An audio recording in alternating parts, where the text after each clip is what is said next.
Hi, I'm Ryan Szymanski, curator for Battleship New Jersey Museum and Memorial. An extremely common question we've been getting about this dry docking process is, what will the Navy's involvement be in moving the ship? And those of you who've watched the channel for a long time know that my snippy short answer to that is going to be nothing. But for today's video on dry docking the battleship, we're going to talk about why the Navy is very lightly involved and the ways in which they are, in fact, involved with the ship. And not just the Navy, the government in general. So, first off, in addition to the Navy, the Coast Guard is going to be involved in moving the ship. We have already submitted a tow plan to the Coast Guard, and they have already reached back out to us for additional information. And that has nothing to do with us being a military ship, a Navy ship, a museum ship, anything like that. It has more to do with we are a ship that is going to be towed through the Delaware River without any power. If something happens, we could be a hazard to navigation in many ways. So we have to keep the Coast Guard informed, and we're probably going to end up with a series of meetings with them. When Texas went into dry dock, she had Coast Guard personnel on board, I believe, but they were certainly aware of it, and there were Coast Guard cutters around. We will likely also have the Coast Guard operating around us, maintaining, keeping smaller boats at a distance, just for safety's sake. And we may end up with a representative of the captain of the port or someone else like that on board the ship during the tow. We're not entirely sure yet. So for safety's sake, the Coast Guard will definitely be involved in our towing plans and that sort of stuff. Is the Navy. Our contract requires us to get the Secretary of the Navy's permission before we move the ship. So we reached out to his offices, which goes through Naval Sea Systems Command, which administers the museum ships, the Navy ships that are on donation, and let them know that, hey, we're going to be moving the ship, we're going from this point to this point, it's going to be this period of time.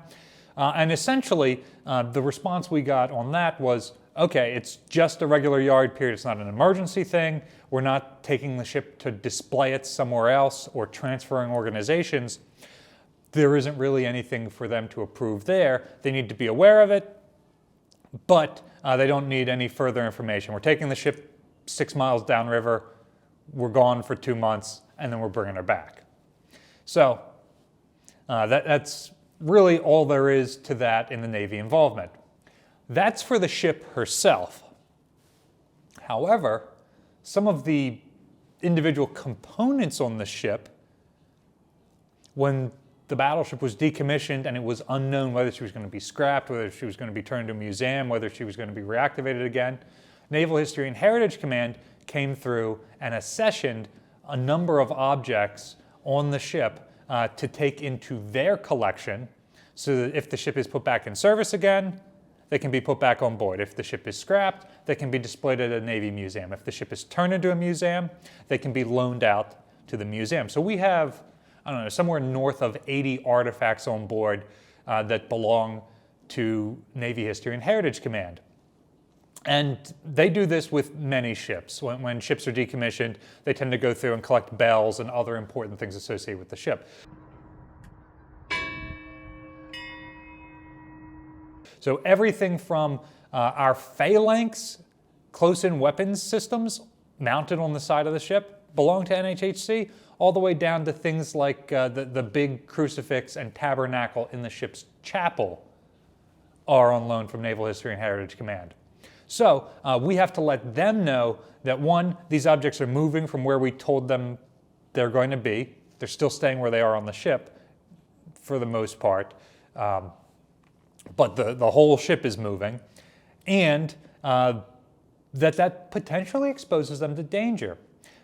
The ship's normal staff is not going to be on board. We're not going to be doing security the same way. We're not going to have alarms the same way. We are going to have the ship open to a bunch of shipyard workers and contractors who all have tools and more or less free access to the ship. So we have to work with Navy History and Heritage Command to secure those objects which could potentially go missing. Are we worried about the phalanx or the harpoon missiles going missing? Probably not. We're not really worried about them being damaged either. However, somebody's carrying something through the chapel or spills something in the chapel or has sticky fingers in the chapel, the tabernacle could potentially be damaged or go missing.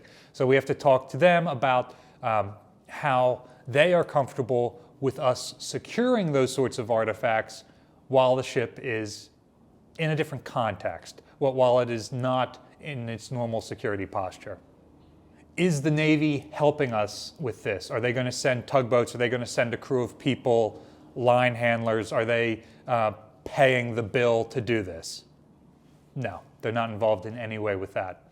When the ship was donated to the museum, the donation agreement says that the museum comes and takes the ship as is, where is.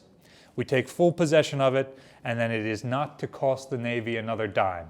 And until this organization goes defunct and has to reach out to the Navy and say, hey, take it back, transfer it to someone else, or give us permission to scrap it, the Navy does not put any more resources into her.